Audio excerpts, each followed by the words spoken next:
존재는 창조주와 피조물로 나뉘죠. 창조주는 스스로 존재하십니다. 피조물은 창조주에 의해서 존재합니다. 그리고 창조주와 피조물은 서로 사랑합니다. 이는 마치 부모와 자녀가 서로 사랑하는 것과 같습니다. 피조물은 창조주를 드러냅니다. 이것이 바로 예배입니다. 부모와 자녀가 서로 사랑을 고백하고 확인하듯 예배를 통해서 창조주와 피조물은 서로의 사랑을 확인합니다. 이런 면에서 우리의 삶 전체가 또한 예배입니다. 일주일에 우리가 1시간을 구별해서 드리는 예배 외에 모든 시간이 다 예배입니다. 창세기를 보면 하나님은 사람을 흙과 하나님의 생기로 지으셨죠. 그래서 하나님이 영이시듯이 우리도 영입니다. 그래서 여러분 요한복음 4장에서 예수님은 한 사마리아 여인을 만나셔서 진정한 예배에 대해서 말씀해 주시죠. 사마리아 여인은 유대인이 예루살렘에서 예배하는 것은 틀렸다. 그러면서 우리 조상 대대로 했듯이 그리심산에서 예배하는 것이 옳다. 그렇게 주장을 합니다. 그러자 우리 주님은 예배는 시간이나 장소에 제한되는 것이 아니라고 말씀하십니다. 만일 하나님이 어느 장소에만 계신다면 우리는 그 하나님을 예배하기 위해서 그 장소로 찾아가야만 할 것입니다. 만일 하나님이 어느 시간에만 예배를 받으신다면 우리는 그 시간이 지나거나 아니면 그 시간에 우리가 함께 하지 못한다면 예배할 수 없을 것입니다. 그래서 우리 주님은 우리가 하나님을 예배할 수 있는 시간은 바로 지금이고 또한 우리가 하나님을 예배할 수 있는 장소는 바로 여기라고 말씀하십니다. 그렇기 때문에 누구나 지금 여기서 살면서 하나님을 예배하며 삽니다. 그래서 우리는 지금 오늘도 여기에서 예배합니다. 우리 주님은 지금 여기서 우리가 드리는 예배에 대해서 가장 중요한 말씀을 해주시는데요. 주보를 보세요. 주보에 보면 제가 요한복음 4장 24절 말씀을 인용해 놨습니다. 하나님은 영이시니 예배하는 자가 영과 진리로 예배할지니라. 요 하나님은 영이시라고 했는데 우리도 영이라고 했어요. 그죠? 하나님은 영이십니다. 영이신 하나님이 우리를 영으로 주셨어요. 그래서 영이신 하나님을 영인 우리가 영으로 예배하는, 이게 하나님의 영과 우리 영이 만나는 것이 바로 예배입니다. 성령이 우리 안에 오셔서 우리 영이 살아나고 살아난 우리 영이 하나님과 연결되어서 하나님을 예배하게 되는 것입니다. 우리는 또한 영뿐만 아니라 진리이신, 영과 진리를 예배한다 했으니까 진리이신 우리 주님 안에서 예배합니다. 이렇게 성령의 인도로 우리 주님 예수 그리스도 안에서 영이신 하나님을 만나는, 그래서 하나님과 교제하고 하나님과 연결되는 것을 우리는 예배라고 합니다. 그래서 우리는 이 예배에 드리는 이 1시간뿐만 아니라 우리의 삶 전체가 예배가 됩니다. 사실은 온 우주 모든 피조물이 하나님을 예배합니다. 오늘 우리가 읽은 이 요한계시록 5장 13절 말씀에 보면은 하늘 위, 또 땅 위, 땅 아래, 바다 위 이렇게 네 공간에 있는 모든 피조물이 보좌 위에 앉으신 이와 어린 양을 예배하는 모습이 나옵니다. 말 그대로 온 우주가 드리는 예배입니다. 그래서 오늘 요한계시록 5장 7절부터 14절 말씀에서 온 우주의 예배, Cosmic Worship이라는 제목으로 하나님의 말씀을 함께 나눕니다. 우리가 지난주에 본 요한계시록 5장 1절부터 6절까지는 보좌 위에 앉으신 이이신 성부 하나님, 죽임당하신 어린 양이신 성자 하나님, 그리고 하나님의 일곱 영으로 나오시는 성령 하나님. 그래서 성부, 성자, 성령, 삼위일체 하나님이 나오시죠. 이제 죽임당하신 어린 양이 보좌 위에 앉으신 이의 오른손에서 두루마리를 받기에 합당하신 분이라는 사실이 그 본문 말씀에서 드러났습니다. 이제 오늘 이제 7절 말씀 보니까요. 7절 말씀 보여주세요. 7절 말씀에 보니까 그 어린 양이 이제 성부께서 앉아 계신 보좌에 앉아 계신 이에게로 가서 그 오른손에서 두루마리를 받으십니다. 죽임당한 어린 양이 보좌 위에 앉아 계시는 이의 오른손에서 두루마리를 받으시는 그 순간부터 하늘, 땅 아래 바다를 아우르는 온 우주 모든 피조물이 드리는 예배가 드러나게 됩니다. 8절부터 그 예배 내용이 나오는데요. 8절에 보니까 그 어린 양이 우리 주님 예수께서, 그 어린 양이신 우리 주님 예수께서 보좌 위에 앉으시니 즉 성부 하나님에게서 그 두루마리를 이제 막 받으셨습니다. 그러다 맨 먼저 어떤 일이 일어나냐면 네 생물, 즉 체루빔 천사와 24장로가 그 어린 양 앞에 엎드립니다. 절을 하죠. 그러니까 천사의 대표인 네 생물과 성도의 대표인 24장로가 어린 양이신 우리 주님 예수 그리스도 앞에 절을 드림으로 예배하는 것입니다. 그러니까 예배의 가장 기본적인 그 폼, 예배의 형태, 예배의 행위는 바로 절하는 거예요. 예배는 드리는 존재가 있고 받는 존재가 있죠. 예배를 드리는 존재는 피조물이고 예배를 받는 존재는 창조주입니다. 그러니까 우상숭배는 뭐냐면 피조물이 피조물을 예배하는 것을 우상숭배라고 해요. 만일 죽임당하신 어린 양이신 우리 주님께서 창조주가 아니고 하나님이 아니고 피조물이라면 우리 예수님을 예배할 수 없습니다.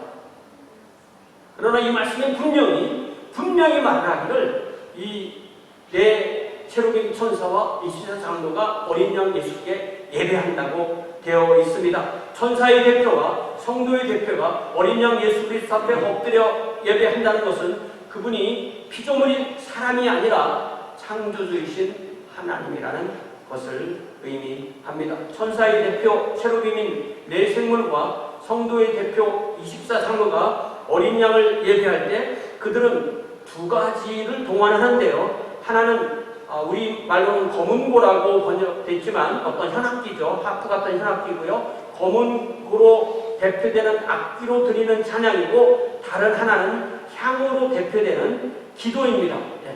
어린 양 앞에 엎드려 검은고와 향이 가득한 금대접을 가졌다. 학기. 그러니까 넷과 24에서 악기와 향의 대접에 있는 향을 들고 있다라고 그렇게 되어 있습니다. 자, 그렇게 보면요, 우리가 예배를 같이 예배를 드리는데 예배 시간에 제일 안 빠지는 두 가지가 있는데 그게 뭐냐면 찬양과 기도입니다. 교회 가면 참 찬양을 많이 불러. 그렇죠. 우리 계속 찬양하잖아요. 그러니까 찬양과 기도가 빠지지 않습니다. 또 특별히 여러 악기로 화음을 이루고 여러 목소리로 다양하게 찬양하고 곡조도 있고 가사도 있는 그런 찬양으로 예배합니다. 그래서 음악은 예배의 필수적인 요소입니다. 특별히 요한은 이 네 생물과 24장로가 어린 양께 드리는 향이 가득한 금대접을 성도의 기도다 이렇게 말하고 있습니다. 그러니까 구약의 성전에서 드리던 향을 드리던 예배는 결국은 기도를 상징한다는 거죠. 여러분 그 성경 요한계시록 8장을 좀 펴보세요. 요한계시록 8장 3절 4절을 보면 이런 말씀이 있어요. 그죠? 우리가 성경을 잘 안다고 생각하지만 성경을 좀 자세히 볼 필요가 있어요. 요한계시록 8장 3절 4절을 보니까 같이 한번 읽어볼까요? 시작! 또 다른 천사가 와서 제단 곁에 서서 금 향로를 가지고 많은 향을 받았으니 이는 모든 성도의 기도와 합하여 보좌 금 제단에 드리고자 함이라. 향연이 성도의 기도와 함께 천사의 손으로부터 하나님 앞으로 올려가는 지다. 저 5장 8절에는 향을 담은 그릇이 보여요. 대접이죠, 대접. 골든 보울이죠, 보울. 네? 대접 알죠, 대접. 근데 8장에서 향을 담은 용기는 뭐예요? 금 향로죠. 네. 그러면 금 대접과 금 향로는 같은 거예요, 다른 거예요? 다르잖아요. 금 향로와 대접은 다릅니다. 그러니까 5장에서는 가루 형태로 대접 위에 올려있는 냄새 가루에서 나는 냄새고요. 8절은 그 가루 향이 향로 안에서 불에 의해서 타면서 그 연기를 통해서 나는 향이에요. 그죠? 그 구별되시죠? 그 이야기가 근거가 어디에 있냐면 구약성경 출애굽기 30장에 있습니다. 여러분 구약성경 출애굽기 30장을 보면요. 이 향을 두 가지 향을 드리는 방법, 향을 드리는 두 가지 다른 방법이 나오는데요. 먼저 출애굽기 30장 7절 8절에 보면 여기서는 요한계시록 8장에서 나온 분향, 그러니까 제사장이 성막의 성소 안에 있는 분향단 위에 있는 향로에서 그 불 위에 그 향가루를 집어넣어서 불로 태워드리는 방법이에요. 이 불로 태워드리는 분향은 하루에 아침, 저녁 2번 드리라고 되어 있죠. 그리고 30장 뒤로 넘어가서 34절에서 38절에 보면은 이 여기 나온 분향은 제사장이 정해진 그 향 재료를 섞어서 곱게 가루로 찧어서 분향단 위에 접시에 담아서 이렇게 올려드림으로써 그 향 가루에서 나오는 그 냄새로 드리는 분향이에요. 그러니까 가루로 드리는 것은 항상 있는 거예요. 그런데 분향은 아침 저녁 그것을 그 가루 재료를 다시 향로에 집어넣어서 그 불에 타면서 나는 향을 우리도 향을 되게 쓰잖아요. 어떨 때는 불에 태우고 어떨 때 그냥 두기도 하잖아요. 자, 그러면 이 향이 기도라면 이렇게 두 가지 분향의 방법이 있듯이 우리가 드리는 기도도 두 가지 방법으로 나눌 수 있습니다. 하루에 2번 불로 향로 안에서 드리는 기도는 우리가 예배 시간에 드렸던 대표 기도 같은 그런 예배, 또 우리가 다 같이 공적으로 드리던 합심 기도, 또 우리가 의식하면서 따로 시간 내서 주님 앞에 드리는 기도, 정하고가 있었던 자기 목소리를 드리는, 자기가 의식적으로 드리는, 자기 에너지를 태우면서 드리는 그런 기도를 상징한다고 할 수 있어요. 자, 그렇다면 가루로 빻아서 분향단 위에 올려두는 분향의 기도는 무시로 성령 안에서 드리는 기도를 상징한다고 할 수가 있어요. 우리가 성경에 쉬지 말고 기도하라, 무시로 기도하라. 여러분 쉬지 말고 기도합니까? 무시로 기도합니까? 우리가 하는 게 아니죠. 우리 안에 계신 성령께서 우리 영과 함께 무시로 기도하시죠. 우리가 향재를 올려놓으면 그 가루에서 향이 계속 나듯이 그렇게 무시로 드리는 기도를 상징하고 그 두 기도를 통하여서 우리는 하나님과 소통하고 하나님과 교제하고 하나님과 연결되는 것입니다. 우리가 드리는 기도는 이렇게 하나님의 보좌 앞에서 금 대접과 금 향로에서 향기를 내어 하나님께 드려집니다. 이렇게 우리가 이 땅 위에서 드리는 기도는 하늘의 하나님의 존전에 드려집니다. 우리가 기도를 드릴 때 그것이 마치 향로에 있는 향처럼, 금대접에 있는 향처럼 그 천사의 손에 의해서 또한 24장로의 손에 들려서 하나님 보좌 앞으로 올라간다고 분명히 되어 있습니다. 그러니까 우리가 이 땅에서 드리는 예배는, 이 땅에서 드리는 기도는 그대로 하늘에 연결되는 것을 알 수가 있습니다.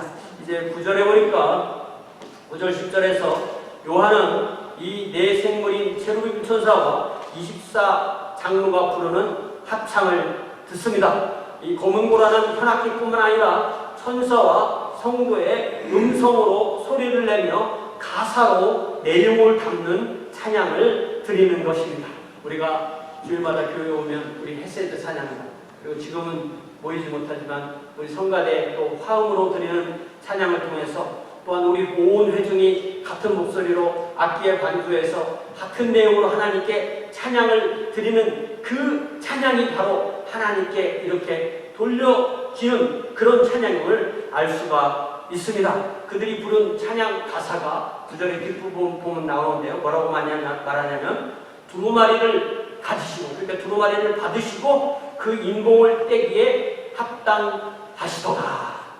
일찍이 죽임을 당하사 각 족속과 방언과 백성과 나라 가운데서 사람들을 피로 사서 하나님께 드리시고, 그러니까 이 찬양의 대상은 바로 어린 양 우리 주님 예수 그리스도십니다. 그 내용은 무엇입니까? 우리 주 어린 양 예수 그분만이 성부에게서 그 두루마리를 받아 그 인봉을 떼기에 합당하신 유일하신 분이라는 사실을 찬양하는 것이죠. 일찍이 죽임을 당하셔서 그 피값으로, 그 생명값으로 각 족속과 방언과 백성과 나라 가운데서 하나님을 사셔서 하나님께 드리신 분이 바로 우리 주님이라고 찬양합니다. 우리 주님은 우리의 죄로 지은 빚을 당신의 피 값으로 갚으신 것입니다. 그리하여 원래 하나님의 피조물이었지만 죄와 사망과 사탄의 권세 안에 있던 우리를 우리 주님이 당신의 생명으로 구속하셔서 하나님께 드리셨습니다. 이렇게 각 족속과 방언과 백성과 나라 가운데서 우리 주님이 사신 그 대상이 바로 저와 여러분 하나님의 백성인 줄 믿으시기 바랍니다. 자, 이제 10절에 보니까 우리 주님이 사셔서 하나님께 드린 저와 여러분 하나님의 백성이 하나님 나라의 제사장이며 또한 땅에서 왕으로 다스리는 존재라고 말씀하십니다. 여러분 구약 성경 출애굽기 19장에 보니까 온 세상에서 오직 이스라엘만 하나님의 나라 제사장으로 선택함을 받습니다. 그러나 예수께서 십자가와 부활의 복음을 완성하신 이후에 이제 모든 인종차별을 포함한 모든 차별은 예수 안에서 철폐되었습니다. 누구나 예수 안에 있으면 하나님의 나라 백성이고 제사장이고 왕이신 하나님을 따라서 사랑과 순결과 지혜로 이웃을 섬기며 다스리는 것입니다. 여러분, 다스린다는 게 뭐예요? 다스리는 걸 우리는 부정적으로 생각하는데 그렇지 않습니다. 왕으로 다스린다는 것은 왕의 어떤 종을 나눠주는 거죠. 섬기는 것입니다. 자, 그래서 사도 베드로는 베드로전서 2장에서 이렇게 선포하죠. 그러나 너희는 택하신 족속이요 왕같은 제사장들이요 거룩한 나라요 그의 소유가 된 백성이 이는 너희를 어두운 데서 불러내어 그의 기이한 빛에 들어가게 하신 이의 아름다운 덕을 선포하게 하려 하시니라. 이것이 바로 하나님 앞에서 우리의 정체이고 우리의 삶입니다. 그리고 이처럼 우리의 예배와 우리의 선교는 사실 하나입니다. 우리가 같은 내용을 하나님께 드리면 찬양이고 같은 내용을 세상에 말하면 그게 선교예요. 그러니까 찬양 따로 예배 따로 선교 따로가 아니라 예배하는 삶이 선교하는 삶이고 선교하는 삶이 예배하는 삶이 되는 것입니다. 이제 11절에 보니까 이 예배가 내 생물인 세루임 천사 24 장로만이 드리는 예배가 아니라 이 예배는 오좌 그리고 내 생물 24 장로를 둘러선 만만천천의 천사가 드리는 합창의 예배로 확장되고 있습니다. 이처럼 예배는 확장성이 있어요. 예배는 이처럼 예배자를 초청하게 되어 있습니다. 그래서 이 12절에 보니까 이 만만천천 천사도 누구를 찬양하냐면 바로 어린 양 우리 주님 예수님을 찬양합니다. 그 찬양의 가사가 무엇입니까? 죽임을 당하신 어린 양은 같이 볼까요? 시작. 능력과 부와 지혜와 힘과 존귀와 영광과 찬송을 받으시기에 합당합니다. 온 우주의 능력, 부, 지혜, 힘, 존귀, 영광, 찬송을 받으시기에 합당하신 분이 바로 우리 주님이십니다. 우리를 죄에서 구하시려 그 생명을 십자가 위에 내려놓으시고 우리를 의롭다 선언하시기 위해서 죽음의 권세를 깨뜨리고 부활하신 우리 주님이 바로 능력과 부와 지혜와 힘과 존귀와 영광과 찬송을 받으시는 것, 그것이 바로 예배입니다. 그래서 예배는요 그 어떤 피조물도 예배의 대상이 될 수가 없어요.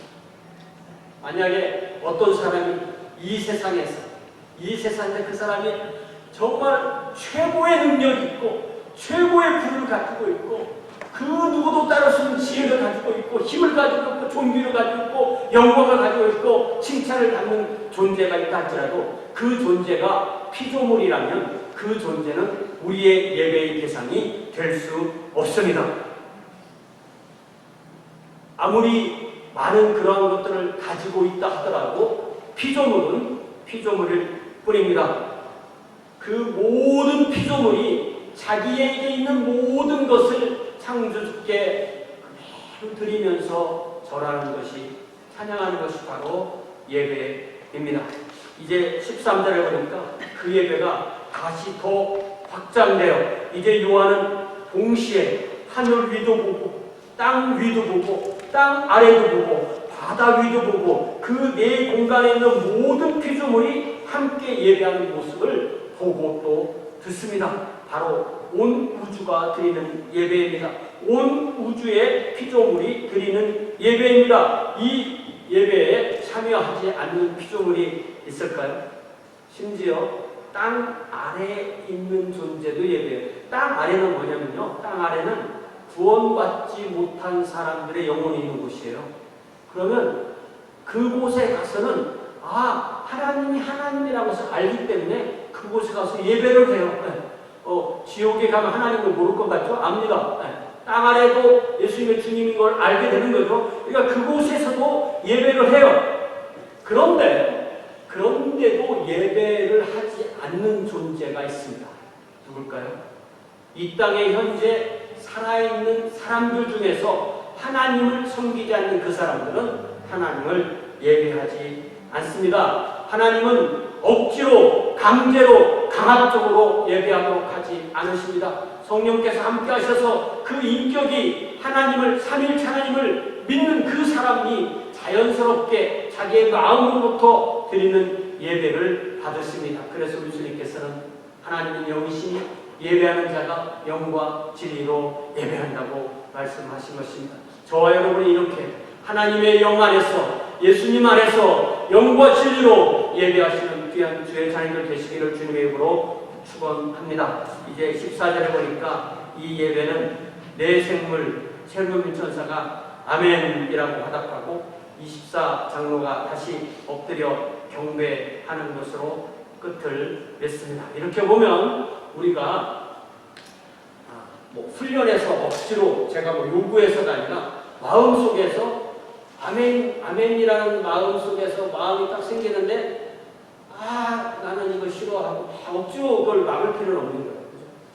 억지로 아멘을 할 필요도 없거니와 억지로 아멘을 또 자기 스스로 막을 필요도 없는 것입니다. 우리의 마음에서 우러나오는 아멘으로 화답하는 것도 예배의 한 중요한 요소라는 사실을 알 수가 있습니다. 성령께서 우리의 영과 마음에 아멘이라고 화답하게 하실 때 주저 말고 아멘이라고 화답합시다.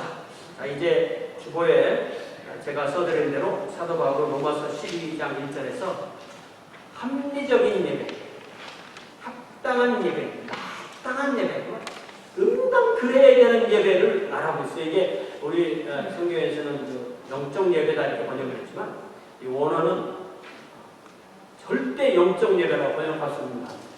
그건 아주 이성적이고 합리적이고 아주 정확한 예배. 확실한 예배는 뭐냐면, 형제들아, 내가 하나님의 모든 자비하심으로 너희를 권하노니 너희 무엇은? 몸을. 나는 마음으로 예배해요. 그건 아닙니다. 뭐로? 몸으로. 몸에 와 있잖아요. 몸으로 돕잖아요. 몸으로 사랑하죠. 너희 몸을 하나님이 기뻐하시는 거룩한 구별됐다는 얘기죠. 그 다음에 산재물은 뭐예요? 재물을 죽이는 거예요. 그죠? 근데 이 재물은 어때요? 살아있으면 재물이 못 됩니다. 또 어떡하나요? 날마다 죽는 것처럼 내가 낮아지고 죽어져야만 이웃을 사랑으로 섬길 수 있는 그런 산재물로 우리의 삶으로 인격으로 드려라. 이것이 바로 너희들이 합당하게 드릴 예배다. 이렇게 말씀합니다. 그래서 시간과 장소를 구분하여 드리는 향로 안에 불로 태우는 그런 기도가 있듯이 시간과 장소를 구분하여 드리는 예배도 있습니다. 이건 우리가 일주일에 1시간 하나님께 드리는 예배예요. 그러나 나머지 일주일의 모든 시간의 삶으로서의 예배는 마치 우리의 그 향가루가 향로 위에서 가루를 통해서 향이 올라가며 성령 안에서 무시로 드리는 기도로 하나님께 기도하듯이 우리의 나머지의 삶은 하나님께서 우리에게 우리의 삶을 통해서 성령 안에서 하나님의 성품을 드러내고 또한 제사장으로 왕으로 하나님을 섬기는, 이웃을 섬기는, 그래야 우리가 알든 모르든 우리의 모든 삶이 예배라는 사실을 깨닫고 주님 앞에 사는 그러한 예배로 우리 주님께서 인도하십니까? 이것이 바로 합당한 예배다. 이것이 바로 합리적인 예배다. 라는 것을 말씀하고 있습니다. 그러므로 우리의 예배는, 우리의 기도는 우리의 예배가 아닌 것이 없고 우리의 기도가 아닌 것이 없습니다. 만일 우리가 이 땅에서 드리는 예배가 우리끼리만 하는 행사라면 얼마나 허무할까요? 그럼 오늘 말씀을 보니까 우리가 예배할 때 하늘에서 함께 예배하고, 우리가 기도할 때 하늘에서 함께 기도하고, 우리가 찬양할 때 하늘에서 함께 찬양하는 것을 볼 수가 있습니다. 우리는 예배를 통하여, 기도를 통하여, 찬양을 통하여 하늘과 연결되고 우리의 예배가 그대로 하나님께 드려지게 됩니다. 그럼 우리가 이렇게 한 시간 주일에 드리는 예배뿐만 아니라 우리의 모든 삶에서, 우리 일주일의 모든 삶이 하나님께 드려지는 예배가 되게 해달라고 기도합시다. 이제 반주하시는 동안에 우리 이 한 주간의 삶도 이렇게 우리를 위하여 이 땅에 오신 우리 주님을 기억하면서 하나님의 그 극제하신 사랑을 기억하면서 우리가 이 땅에서 모든 삶이 주님께 드리신 예배가 되게 해달라고 함께 기도하겠습니다.